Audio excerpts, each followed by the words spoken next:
Welcome everyone to Sanraj education and आज के इस वीडियो में I will be teaching you about group behaviour and interpersonal behaviour in the organisation. Welcome back everyone. Last video में मैंने आपको बताया था किस तरीके से इंडिविजुअल बिहेवियर ऑर्गेनाइजेशन की एक्टिविटीज़ को अफेक्ट करता है एंड आज की इस वीडियो में I will be teaching you about group behaviour and interpersonal behaviour. सबसे पहले हम देखते हैं what is group behaviour. So when we talk about group means दो या फिर दो से ज्यादा लोग जब भी कोई एक काम करने के लिए इकट्ठे होते हैं, दे फॉर्म अ टीम। ठीक है, और वो टीम किस तरीके से ऑर्गेनाइजेशन को अफेक्ट करती है और किस तरीके से वो वर्क करती है। तो दो टाइप के ग्रुप्स होते हैं किसी भी ऑर्गेनाइजेशन में, one is formal group and other one is informal group, depending upon कि क्या नेचर है किसी भी काम का। So when we are talking about the organizational activities, when we are talking about achieving the organizational goals, उस time पे जो ग्रुप फॉर्म होता है that is formal groups. And when we are talking about maintaining like interpersonal relationships, maintaining good relationship in the organization, friendly behavior, उस time पे जो आता है हमारा group that is informal group. ठीक है, so group behaviour consist of three things. First, team building, then leadership theories and third one is group dynamics. सबसे पहले हम पढ़ते हैं what is team building. So when individuals interact with the purpose of achieving some specific objective or some specific purpose, उस time पे जो group form होता है, उस टाइम पे जो टीम बिल्ड होती है, it termed as team building. ठीक है, टीम्स डिफाइन हम कैसे करते हैं, they work together to achieve one single objective और one single goal of the organisation. कौन से टाइप की टीम बिल्डिंग होती है? सबसे पहले है problem solving teams. Problem solving teams कौन सी होती हैं? They are temporary in nature. कोई भी एक स्पेसिफिक प्रॉब्लम को सॉल्व करने के लिए, कोई भी एक स्पेसिफिक प्रॉब्लम का सॉल्यूशन फाइंड आउट करने के लिए ये वाली टीम्स फॉर्म होती है। And after the completion of that task, after giving और आफ्टर सॉल्विंग दैट प्रॉब्लम, जो प्रॉब्लम सॉल्विंग टीम है वो डिसॉल्व हो जाती है। After that self manage work team. Self manage work team जो होती हैं, they are highly performing people and they perform their task with more responsibility and more accuracy. ठीक है, ये ऑपरेशन में, प्लानिंग में, काम को शेड्यूल करने में हेल्प करती हैं ये वाली teams. After that virtual teams. Virtual team का सबसे बेस्ट एग्जाम्पल है दी कोविड सिचुएशन। हम किस तरीके से वर्क फ्रॉम होम कर रहे हैं, everyone is interacting with everybody with the use of technology and internet. तो वर्चुअल टीम्स कौन सी होती हैं? वो फिजिकली प्रेजेंट नहीं होती हैं, but they are presenting themselves with the help of internet and computer technology. After that it is core functional teams. core functional teams वो वाली होती हैं जो कि हमारे ऑर्गेनाइजेशन की पिलर टीम्स होती हैं। विदाउट दोज टीम्स और विदाउट दोज इंडिविजुअल कोई भी ऑर्गेनाइजेशन प्रॉपरली काम नहीं कर सकती है। जैसे फाइनेंस की टीम है, एचआर टीम है, मार्केटिंग टीम है, ये सारी कोर फंक्शनल टीम्स हैं। इसके बिना ऑर्गेनाइजेशन अपनी एक्टिविटीज को स्मूथली रन नहीं कर सकती। इसके बाद आता है what is the process of team building. Team building में सबसे पहले हम क्या देखते हैं? सिलेक्शन। जो कॉम्पिटेंट और जो हमारे रिक्वायर्ड पर्सोनल्स हैं, सबसे पहले उनकी सिलेक्शन होती है। After that we give them training to do that particular work. After that, after watching their work, after supervising them, they will be getting rewards for the achievement. इसके बाद आते हैं models of team building effectiveness.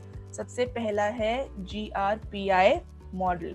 GRPI model जो है that is given by Rubin, Plovnick and fries.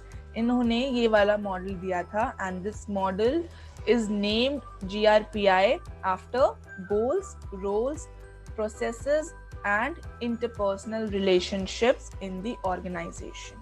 ठीक है, ये वाला जो मॉडल है, ये वाला मॉडल ये बताता है कि अगर ऑर्गेनाइजेशन के पास एक वेल डिफाइंड ऑब्जेक्टिव है, क्लियर एक्सपेक्टेशन है एंड प्रॉपर कम्युनिकेशन है between the superiors and the subordinates, तो किसी भी ऑर्गेनाइजेशन को अपने objectives on time with effectiveness and with proper efficiency complete करने से कोई भी ऑब्स्टेकल नहीं रोक सकता.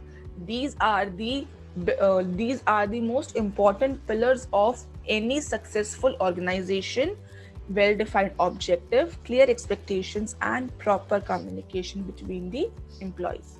इसके बाद आता है the KNS model. अगर किसी भी ऑर्गेनाइजेशन को इफेक्टिव ऑर्गेनाइजेशन बनाने का जो सबसे ज्यादा रोल है वो है उनके ग्रुप का. If all the teams, if all the groups of the organization are committed towards the goals, the members are accountable towards each other for the work, तो उससे क्या होगा, ज़्यादा efficiency होगी organization के काम में. After that it is leadership. So what do we understand by the term leadership? Leadership क्या होती है? It is the ability to influence people to work towards the organizational goal in an effective and efficient manner. ठीक है, किसी भी organisation की success story में सबसे ज्यादा जो इम्पोर्टेंट मेजर पार्ट रोल कौन करता है, दैट इज लीडरशिप. अगर ऑर्गेनाइजेशन का जो लीडर है, जो मैनेजर्स हैं, जो सुपीरियर्स हैं, वो बहुत अच्छे तरीके से एक वेल डिफाइंड ऑब्जेक्टिव के साथ, well defined chain of activities के साथ अगर एम्प्लॉयज को मोटिवेट करते हैं, उनमें कॉन्फिडेंस इन्फ्यूज करते हैं, उससे क्या होगा कि ऑर्गेनाइजेशन में जो काम करने वाले एम्प्लॉयज हैं वो बेटर परफॉर्मर्स होते हैं. सो लीडरशिप थ्योरीज क्या स्टडी करती हैं कि what are the qualities of good leaders. इसके बाद आता है लीडरशिप के कौन से स्टाइल्स हैं. सबसे पहला स्टाइल है कोच. कोच कौन होगा? Who will recognise the strength and weakness of the employees and help them to set the goals and provide them with proper feedback. After that, visionary. Visionary कौन होंगे? Who will see in the future and inspire and infuse confidence among the employees. Servant. They focus on helping team members feel fulfilled. कि जो भी उनको responsibilities है, जो भी उनको काम दिया गया है, they should feel fulfilled by the motivation and by the confidence. Then autocrat leadership style कौन से होते हैं? They make decision with little or no input from others. Then hands off, they delegate task and provide little supervision. Then democratic style कौन सा है leadership का? That they consider the opinion of others before making a decision. They always try to get opinions from others and they try to listen to others before making any decision. के बाद जो leadership style है, that is pace setter. Pace setter कौन होते हैं? They are the one who set high standards and focus on their performance. Then last one is bureaucratic. They follow a strict hierarchy and they expect team members to follow same procedure. इसके बाद आता है group dynamics. Group dynamics क्या है? It is a set of behavioral and psychological processes that occur within a social group or between groups. कि किस तरीके से ग्रुप के अंदर we behave and कौन से changes आते हैं when we start interacting with people in the groups. Group dynamics can be referred as nature of groups, the laws of their development and their interrelation with individuals, other groups and larger institutions. Group dynamics comprises of learning about uses and processes of groups. ठीक है, and group dynamics हमें किस बारे में बताता है कि group कैसे फॉर्म होगा, क्या क्या उसका स्ट्रक्चर होगा, कौन से प्रोसेस होंगे and what should be the functioning of the groups. इसके बाद आता है group development model. So group development model में सबसे पहली स्टेज है फॉर्मिंग स्टेज। इट मीन्स कि सबसे पहले हम एक ग्रुप फॉर्म करते हैं, we develop a group, and under this forming stage every member is introduced with other member. They will be told about the purpose and structure of the group.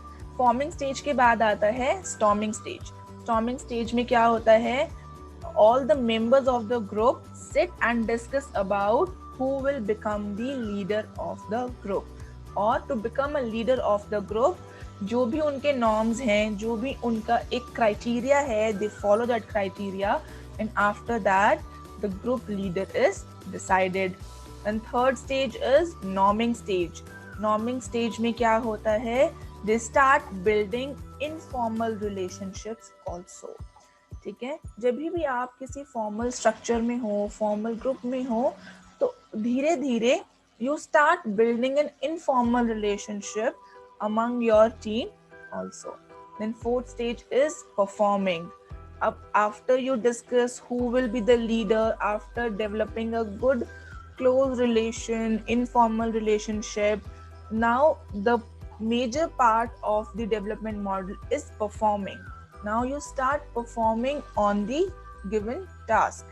जितने भी individuals हैं team में, they start working towards the organizational goal.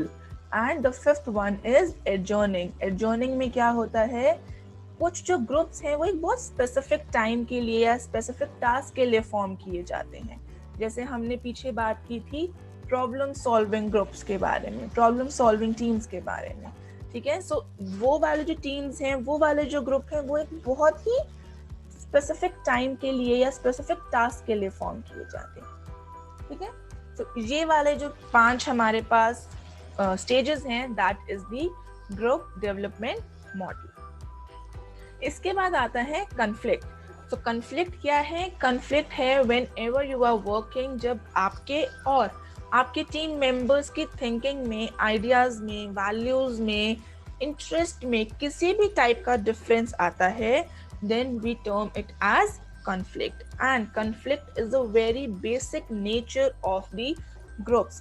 अगर group है तो वहां पे किसी ना किसी तरह का conflict या difference of opinion होगा ही होगा। तो अब हम देखते हैं किस किस टाइप के conflicts होते हैं।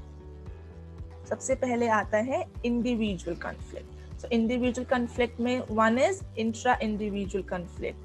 That is role conflict, identity crisis, means कि मुझे अगर लीडर नहीं बनाया गया या फिर my role is not satisfying according to me in the organization, so there will always be clash between me and my team.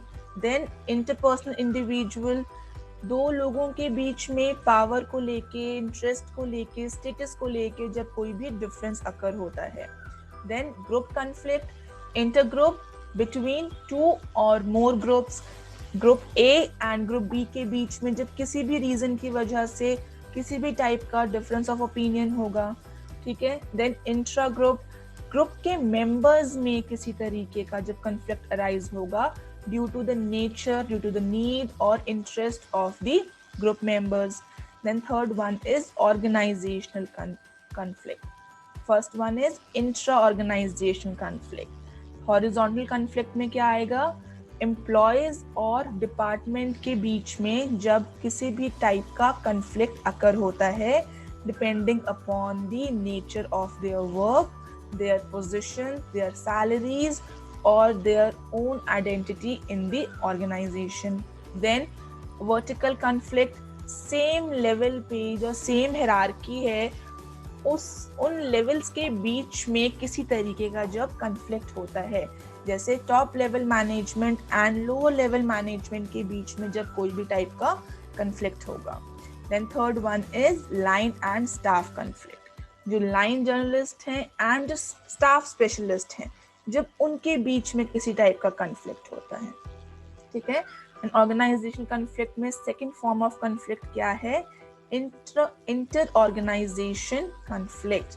जब मैनेजमेंट एंड गवर्नमेंट, इंटरनल जब organisation and the external people, जो government है, उनके बीच में जब किसी type का conflict arise होता है, then it is term as inter organisational conflict. इसके बाद आता है हमारे पास व्हाट इज इंटरपर्सनल बिहेवियर।